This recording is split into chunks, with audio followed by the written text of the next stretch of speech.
BEML की तरफ से आपको लोगों के लिए वैकेंसी निकल के आ गया है। तो इसमें आपको ना एग्ज़ाम होगा, ना आपको एप्लीकेशन फ़ीस लगेगा, बस आप लोग को फॉर्म भरना है।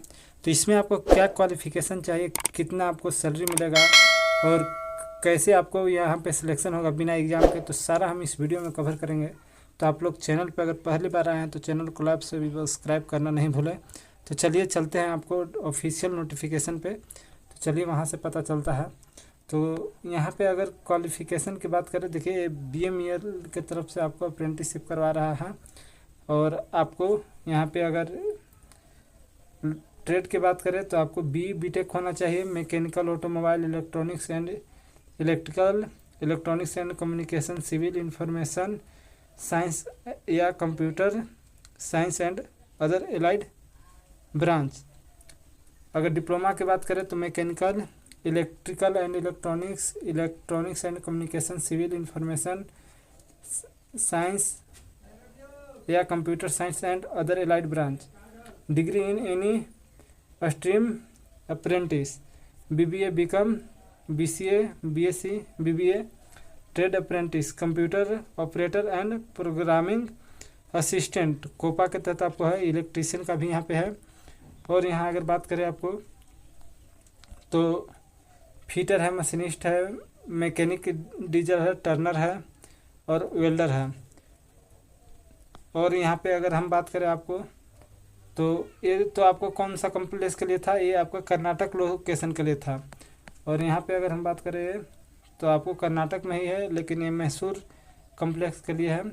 तो इसमें अगर बात करें BTech के लिए तो आपको mechanical, industrial, production, automobile, information science, computer science and other allied branch, electrical and electronics and communication, civil, artificial intelligence and machine learning, aeronautical. तो आप लोग देखिए, आपको शॉर्ट में हम बता देते हैं। यहाँ पे डिप्लोमा में आपको ये सब ट्रेड देख लीजिए, बहुत ऐसे ज़्यादा समय लग जाएगा प्रॉपर बताएंगे तो। और degree and any stream, apprenticeship में BBA, BA, BCom रहेगा। और यहाँ पे बात करें तो आपको BCA भी है। और ट्रेड अप्रेंटिसशिप में बात करें तो इसमें आपको कोपा के है, इलेक्ट्रीशियन, ये सारा आपको ट्रेड है। अगर ये सब ट्रेड आपके पास है, अभी इतना ही नहीं है और इसमें वैकेंसी है। और ये है स्टेट कर्नाटका के लिए, लेकिन KGF कॉम्प्लेक्स, जो आप फिल्म सुनते हैं ना, KGF का नाम सुने ही होंगे, वही KGF कॉम्प्लेक्स है। वहाँ पे फिल्म नहीं, अलग है वहाँ पे। तो यहाँ पे देख लीजिए BTech ये ट्रेड है जो ऊपर था। डिप्लोमा में भी आपको यहाँ पे ट्रेड है, mechanical, automobile, electrical and electronics, ये सारे आपको ट्रेड है।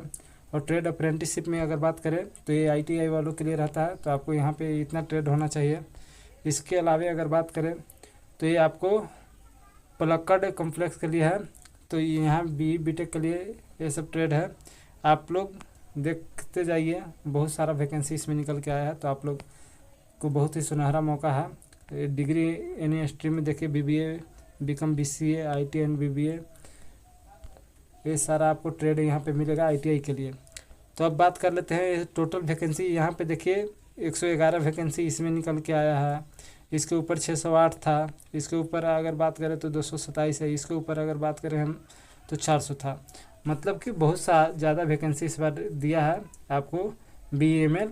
और यहाँ पे एग्ज़ाम आपको नहीं रहेगा। तो यहाँ पे क्या है बताया गया है कि रीजियन बेंगलोर कॉम्प्लेक्स और KGF कॉम्प्लेक्स, और यहाँ मैसूर कॉम्प्लेक्स और पलक्कड़ कॉम्प्लेक्स, मतलब कि 4 कॉम्प्लेक्स में आपका बटा हुआ है। और यहाँ पे अगर बात करें तो आपको स्टाइपेंड कितना देगा, सैलरी कितना देगा, तो जो आपको ग्रेजुएट किए हैं उसके लिए आपको यहाँ पे 12,300 रुपया देगा। और ग्रेजुएट इसका भी आपको 12,300, जो ग्रेजुएट किए हैं चाहे किसी भी फील्ड में हो तो आपको 12,300 मिलेगा। अगर डिप्लोमा किए हैं तो यहाँ पे आपको 10,900 मिलेगा। अगर ITI किए हैं फुल टाइम तो ये 9,600 और 10,560 रुपया आपको मिलेगा यहाँ पे। अब बात कर ले एलिजिबिलिटी के, तो इसके लिए एलिजिबल, अगर आप 3 साल के अंदर आपका पासिंग जो सर्टिफिकेट मिला है उसके अनुसार 3 साल के अंदर आपको ये फॉर्म अगर हो रहा है, ये जिस दिन फॉर्म का डेट निकला है तो आप इसमें अप्लाई कर सकते हैं। और अगर 17 साल से नीचे आपका एज है तो आप लोग इसमें अप्लाई नहीं कीजिएगा। और awaiting the result of their final examination, मतलब कि जो फाइनल एग्जामिनेशन के लिए रिजल्ट का इंतज़ार कर रहे हैं उसका आपको इसमें नहीं मान्यता मिलेगा। और यहाँ पे अगर बात करें तो आपको रेगुलर होना चाहिए, फुल टाइम आपको, ये नहीं कि पार्ट टाइम से आप लोग करेंगे तो नहीं होगा, यहाँ फुल टाइम चाहिए आपको। और यहाँ पे अगर बात करें तो आपको यहाँ पे रजिस्ट्रेशन के लिए बताया गया है कि रजिस्ट्रेशन के लिए आपको डीबीटी के माध्यम से यहाँ पे रजिस्ट्रेशन होगा। तो डीबीटी क्या होता है, डायरेक्ट बेनिफिट ट्रांसफ़र, आधार से सीडेड होता है बैंक अकाउंट, तो वही नंबर आप लोग देंगे क्योंकि उसी के माध्यम से आपको पैसा जाएगा उसमें।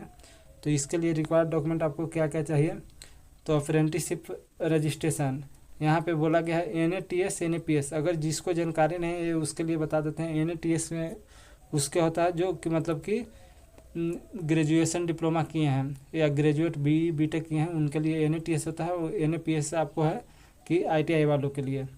NAPS में आपको अप्लाई करके वो रजिस्ट्रेशन नंबर मिलता है, वो चाहिए। Scanned copies of educational certificate marksheet जो कि आपको क्लियर विजिबल होना चाहिए और पढ़ने के लिए भी होना चाहिए कि साफ साफ उसमें दिखाई दे। प्रूफ एज के लिए मैट्रिक के certificate, SC ST OBC NCL, bank का कैंसल्ड चेक चाहिए, फर्स्ट पेज या का पासबुक का ये थी चाहिए आपको वहाँ पे print out. Recent colour passport size के फ़ोटोग्राफ चाहिए। Identity card of government of, यहाँ पे आपको मेंशन किया गया है कि आधार, पासपोर्ट, ड्राइविंग लाइसेंस या पैन कार्ड। इसके अलावा हम बात करें यहाँ पे तो और बोला गया है कि आपको 17 साल से नीचे वाले के लिए रिजेक्ट कर दिया जाएगा। ये सब आप लोग देख लीजिएगा। एप्लीकेशन प्रोसेस की बात करें तो यहाँ पे बोला गया है आपको स्टेप 1 में जो आपको बोले NATS, यहाँ पे बोला गया है कि NAPS ITI और NATS डिग्री या डिप्लोमा के लिए। और स्टेप 2 में बोला गया है कि रिक्वायरमेंट बिल india.in पे आप लोग कीजिएगा। उसके बाद अप्रेंटिसशिप पोर्टल पे जाइएगा, उसके बाद लॉगिन और रजिस्ट्रेशन कीजिएगा, वहाँ पे से आपको अप्लाई होगा। अप्लाई करने के बाद आपको जो होगा रिटन एग्ज़ाम इसमें नहीं है, यहाँ पे साफ साफ लिख दिया गया है there is no application fee, written examination और इंटरव्यू प्रोसेस फॉर अप्लीकेंट। यहाँ पे देखिए शॉर्ट लिस्टिंग होने के बाद आपको क्या है कि 1 और 5 रेशियो में आपको सिलेक्ट वहाँ करेगा इंटरव्यू के लिए। आपका वहाँ पे जो होगा 1:5 रहता है। और यहाँ पे आपको कैंडिडेट के लिए बताया गया है 1:5। और सिलेक्शन ऑफ कैंडिडेट यहाँ पे बता रहा है कि अब merit list will be prepared based on the candidate reported of DV के टाइम पे जो आपको रिपोर्टिंग है वहाँ पे अगर कोई डॉक्यूमेंट में कमी रहता है तो उसमें भी आपको वहाँ से रिजेक्ट कर सकता है। Apprenticeship training selected apprenticeship will receive monthly stipend के तौर पे आपको मिलेगा। Satisfactory performance and standards, poor performance of unauthorized absence में result termination from the apprenticeship program. अगर आप वहाँ पे बिहेवियर सही नहीं रहेगा तो आपको बाहर भी कर सकता है ये, तो इसीलिए कहीं भी आप जाइए तो मिला जुला कर रहिएगा। और ये इसका आपको लास्ट डेट जो आपको दिया गया है 8 सितंबर 2026 तक है, तो आप लोग जल्द से जल्द फॉर्म भर लें। और यहाँ पे अगर बात करें तो मेडिकल सर्टिफिकेट के लिए फॉर्मेट दिया गया है इसी में।